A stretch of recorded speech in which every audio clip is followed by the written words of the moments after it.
Sir, 'Raghurama Krishna' గారు కూటమిలో ఉంటూనే ఒక ఇంటర్వ్యూలో కించపరిచి మాట్లాడారు. ఎందుకలా మాట్లాడాల్సొచ్చింది? అసలు ఏ రీజన్ ఏంటుంది మీ మాటల్లో?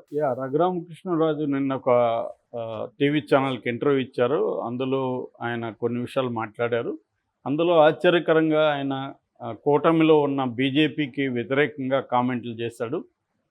సో, అదేంటంటే బీజేపీని గురించి ఆయన ఆ పార్టీని గురించి అంటే కూటమిలో ఆ పార్టీ ఉండడం వల్ల కూటమికి మేలు జరుగుతుందా అని విలేకరి ప్రశ్నించినప్పుడు ఆయన నో కామెంట్ అన్నాడు.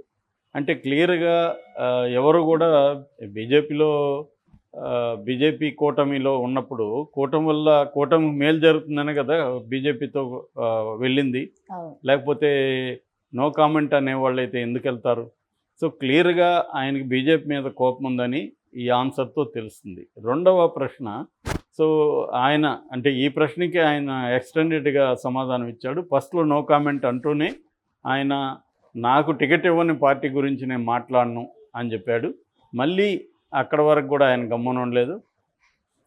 అడిగితే నాకు సభ్యత్వం లేదు కాబట్టి పార్టీ టికెట్ ఇవ్వలేమని అన్నారని చెప్పారు. నిజానికి సభ్యత్వం లేనోళ్ళకి కూడా వాళ్ళు ఇచ్చారు అనేది ఆయన చెప్పాడు. అంతవరకు ఆయన చెప్పిన దాంట్లో అబద్ధమేమి లేదు. అవును. సో, ఆయన చెప్పిన ఈ 3 విషయాలు ఏవైతే ఉన్నాయో అంటే కూటమిలో బీజేపీ ఉండడం వల్ల కూటమికి లాభమా అనే దానికి నో కామెంట్ అనేది ఇది నిజానికి రఘురామకృష్ణరాజు ఒకరి అభిప్రాయం కాదు. తెలుగుదేశంలో కూడా చాలామంది నాయకుల అభిప్రాయం ఇదే. వాళ్ళు మనకు పర్సనల్ కలిసినప్పుడు చెప్తున్నారు చాలామంది. అనవసరంగా కలిసాడు సార్ మా చంద్రబాబు బీజేపీతో. దానివల్ల మాకు అనవసరమైన తలనొప్పులు వస్తున్నాయనేదే వాళ్ళు చెప్తున్నారు. దానివల్ల లాభమేం మాకైతే ఏమీ లేదనేది వాళ్ళు చెప్తున్నారు. సో, రఘురామకృష్ణరాజు కూడా అదే అభిప్రాయాన్ని ఆయన కొంత బోల్డ్‌గా మాట్లాడే అలవాటు ఉంది కాబట్టి ఓపెన్‌గా మాట్లాడాడు. ఇక రెండో విషయం, తనకు సీట్ ఇవ్వలేదనే కోపం కూడా రఘురామకృష్ణరాజు ఉంది. ఎందుకంటే ఆయన ఎమ్మెల్యేగా ఎప్పుడు కోరుకోలే. ఆయనకి ఎంతసేపు కూడా నరసాపురం ఎంపీగానే ఆయన ట్రై చేశాడు. అయితే చంద్రబాబు దీంట్లో 2 విషయాలున్నాయి. ఒకటి, ఆ సీటును బీజేపీ క్లెయిమ్ చేసింది. ఎందుకంటే గతంలో కూడా బీజేపీ నుంచి అక్కడ 2, 3 సార్లు గెలిచారు. అందుకని మనకు తెలుసు కృష్ణరాజు కూడా అక్కడి నుంచి గెలిచారు. సో, అందుకని బీజేపీ ఆ సీటు కోసం పట్టుబట్టింది. పట్టుబట్టినప్పుడు చంద్రబాబు చెప్పాడా లేదని మనకు తెలీదు కానీ రఘురామకృష్ణరాజు రియాక్షన్ చూస్తే చంద్రబాబు వాళ్ళకి చెప్పాడు, ఇలాగా రఘురామకృష్ణరాజుకి ఈ సీట్ ఇవ్వాలి, మీరు తీసుకొని మీ పార్టీలో ఆయన చేర్చుకొని ఇవ్వండి అని చంద్రబాబు చెప్పాడు. కానీ వాళ్ళు ఇవ్వలేదు. సో, ఈయన కోపమంతా బీజేపీ మీదనే ఉంది. ఫస్ట్‌లో చంద్రబాబు మీద కూడా ఆయన ఇట్లాగే మాట్లాడాడు టికెట్ రానప్పుడు. నాకే టికెట్ ఇప్పించలేనోడు పోలవరం ఏం కడతాడు, యెస్. ఢిల్లీ నుంచి ఏదైనా రాష్ట్రానికి ఏం సాధిస్తాడు అని కూడా ఆయన మాట్లాడారు. అంటే ఆయన ఏందంటే తనకి టికెట్ ఇప్పించలేకపోయాడు చంద్రబాబు అని చంద్రబాబు మీద కోపం ఉంది. అందుకని చంద్రబాబుకి తప్పలేదనమాట. ఎందుకంటే రఘురామకృష్ణరాజు ఉపయోగపడిందంతా కూడా ఈ 4.5 ఏళ్లలో చంద్రబాబుకే ఉపయోగపడ్డాడు, తెలుగుదేశంకే ఉపయోగపడ్డాడు. ఆ మేరకి రఘురామకృష్ణరాజు కూడా తెలుగుదేశం ఉపయోగపడింది. మీడియా ఫోకస్ చేయకపోతే రఘురామకృష్ణరాజు అనామకుడిగా మిగిలిపోయేవాడు. ఓన్లీ బికాస్ ఆఫ్ తెలుగుదేశం మీడియానే రఘురామకృష్ణరాజుకి ఈ మాత్రం ఇమేజ్ ఉందంటే కారణం తెలుగుదేశం మీడియానే. అంటే వాళ్ళేమో ఆయనకి ఫేవర్ చేయాలని ఇవ్వలేదు. ఇక్కడ విన్ విన్ సిచ్యువేషన్ అంటారు కదా. అంటే ఇద్దరికీ ఒకరి అవసరం ఒకరికుంది. యెస్. రఘురామకృష్ణరాజుకేమో మీడియా లేకపోతే తను జగన్ మీద మాట్లాడేదంతా బయటికి రాదు. అది ఆయన అవసరం. వీళ్ళకేమో జగన్‌కి వ్యతిరేకంగా అదే పార్టీలో ఎంపీగా ఉంటూ మాట్లాడుతున్నాడు కాబట్టి ఆ మేరకు జగన్‌కి డ్యామేజ్ జరుగుతుంది, ఇది మనకు ఉపయోగపడుతుంది అనేది వీళ్ళకి ఉన్నింది. ఏదేమైనా తెలుగుదేశం పార్టీకి రఘురామకృష్ణరాజు ఉపయోగపడ్డాడు. దానివల్ల ఆయన చాలా ఇబ్బందులు కూడా వైసీపీ నుంచి ఎదుర్కొన్నాడు. అరెస్ట్ చేయడం, కొట్టాడు అంటున్నారు. అదైతే కోర్టులో ఇప్పటివరకు ఏం ప్రూవ్ కాలేదు. కానీ ఆరోపణలు అయితే ఉన్నాయి ఆయన కొట్టారని. సో, ఏదేమైనా ఆయన ఇబ్బందులు అయితే పడ్డాడు. ఆయన మీద రాజద్రోహం కేసు అవన్నీ కూడా పెట్టారు. సో, ఈ కాంటెక్స్‌లో రఘురామకృష్ణరాజుకి ఇవ్వాల్సిన బాధ్యత చంద్రబాబుకి అయితే పడింది. ఎందుకంటే ఆయన ఇంకొక ఆరోపణ కూడా అప్పుడు చేశాడు. బీజేపీని జగన్ ఇన్ఫ్లుయెన్స్ చేసి నాకు టికెట్ రానియకుండా చేశాడు అనేది కూడా ఆయన ఆరోపణ. అంటే ఆయన క్లియర్‌గా ఏం చెప్తున్నాడంటే బీజేపీ తెలుగుదేశం మాట కంటే కూడా జగన్ మాటే ఇప్పటికీ వింటుంది. అంటే నేషనల్ లెవెల్లో సెంట్రల్ బీజేపీ నాయకత్వం, కేంద్ర నాయకత్వం జగన్ మాట వింటుంది కానీ చంద్రబాబు మాట వినట్లేదు అనేది కూడా ఆయన ఓపెన్గానే చెప్పారు.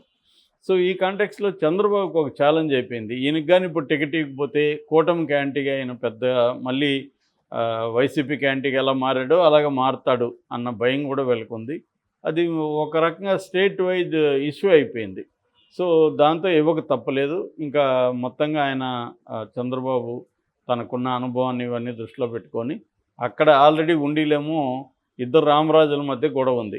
ఒకరేమో శివరామరాజు, ఆయన అంతకుముందు 2 సార్లు ఉండి నుంచి తెలుగుదేశం తరపున ఎమ్మెల్యేగా ఎన్నికయ్యాడు. తర్వాత 2019లో ఆయన నర్సాపురం నుంచి ఎంపీగా కంటెస్ట్ చేసి ఓడిపోయాడు.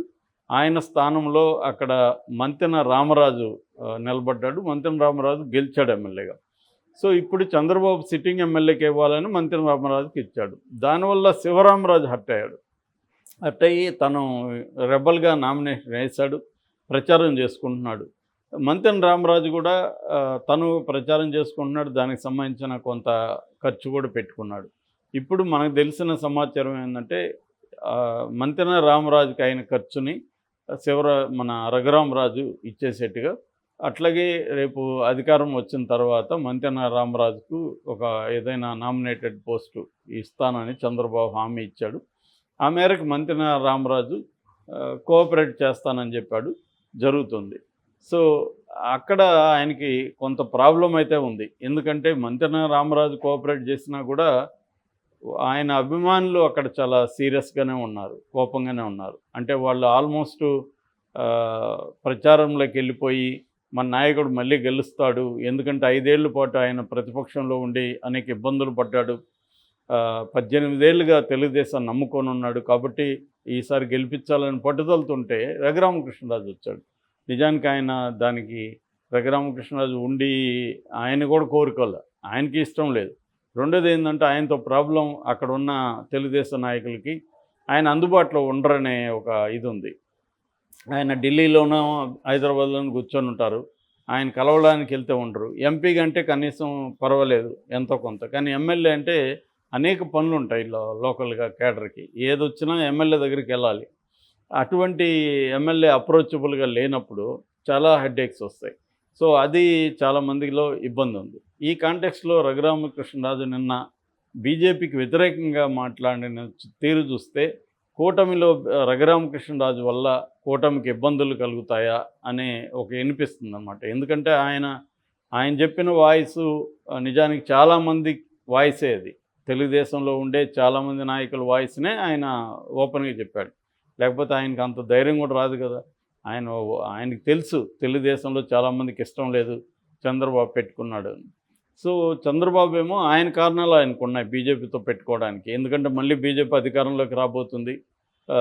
నెక్స్ట్ వచ్చిన తర్వాత బీజేపీ ఇక్కడ జగన్ అధికారంలో ఉన్నా లేకపోయినా రేపు పొద్దున్న తెలుగుదేశాన్ని ఇబ్బంది పెట్టే అవకాశం ఉంది, చంద్రబాబుని జైలుకి పంపించే అవకాశం ఉంది. చంద్రబాబు సీఎంగా ఉంటే కూడా బీజేపీ అనుకుంటే జైలుకి పంపించవచ్చు. మనకు తెలుసు కదా, ఇప్పుడు సిట్టింగ్ సీఎం ఇద్దరిని పంపించింది. ఒకరేమో హేమంత్ సోరెన్, తర్వాత కేజ్రీవాల్ అయితే స్టిల్ ఈజ్ సీఎం.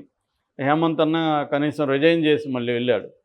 సో అలాగా సీఎంలు అయినంత మాత్రాన బీజేపీ క్లచెస్ నుంచి బయటికి వెళ్ళరు. సో ఇవన్నీ ఆలోచించాడు. అట్లాగే ఇప్పుడు గెలవాలన్నా కూడా ఎన్నికల కమిషను తన మాట వినాలన్నా కూడా బీజేపీ అండ ఉండాలి. లేకపోతే జగన్ కంట్రోల్కి ఎన్నికల కమిషన్ వెళ్ళి యంత్రాంగం అంతా వెళ్ళిందంటే గెలుపు కష్టం అవుతుంది. ఎందుకంటే పోల్ మేనేజ్మెంటు చాలా ఇంపార్టెంట్. ఇవన్నీ చంద్రబాబుకి 45 ఏళ్ళుగా ఉన్నాడు కాబట్టి ఆయనకు తెలుసు.